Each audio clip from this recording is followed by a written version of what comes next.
Buenos días. Hoy vamos a empezar a ver algunos de los fundamentos de la buena normalidad. Y el texto bíblico que quiero compartir con vosotros está en 1 Corintios 3, versículo 11 y del 18 al 23.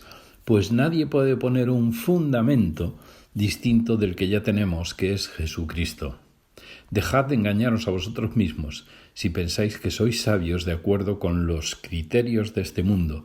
Necesitáis volveros necios para ser verdaderamente sabios, pues la sabiduría de este mundo es necedad para Dios. Como dicen las Escrituras, Él atrapa a los sabios con la trampa de su propia astucia.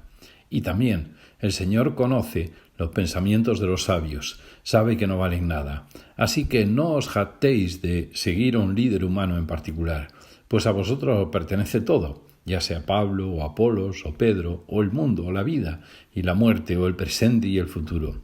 Todo os pertenece y vosotros pertenecéis a Cristo, y Cristo pertenece a Dios. Hay tres cuestiones fundamentales.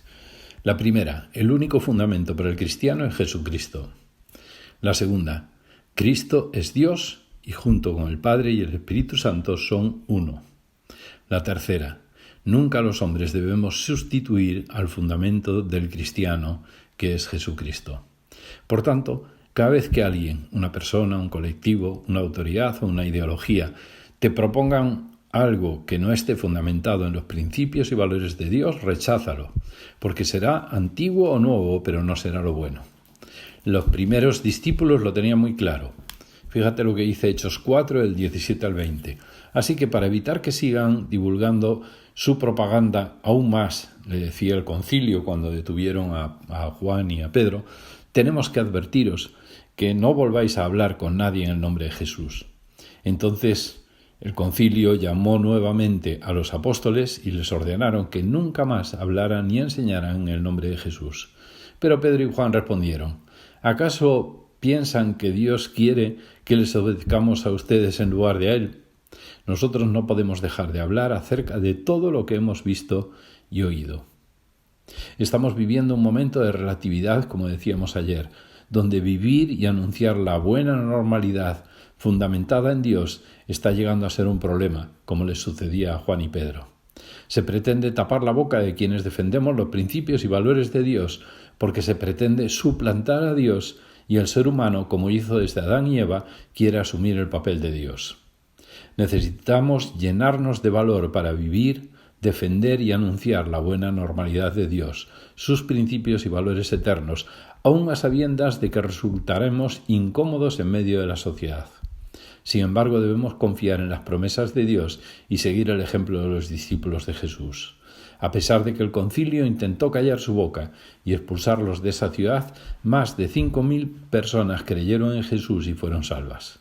Y la Iglesia crecía y se reunía atendiendo a las necesidades de los demás de forma que no había necesitados entre ellos, sino que tenían el favor del pueblo.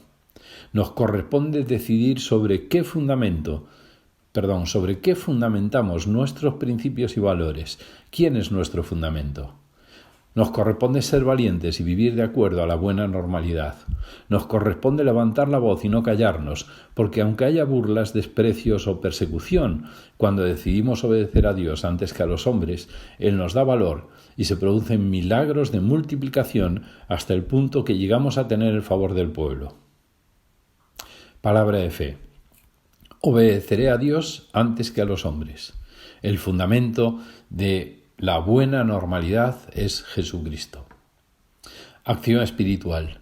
No dejaré pasar ninguna oportunidad durante el día de hoy en adelante de vivir, defender y anunciar los principios y valores de Dios en mi casa, en mi familia, en mi barrio, en mi trabajo, en mi instituto, en cualquier lugar donde se enseñe una normalidad diferente a la normalidad de Dios.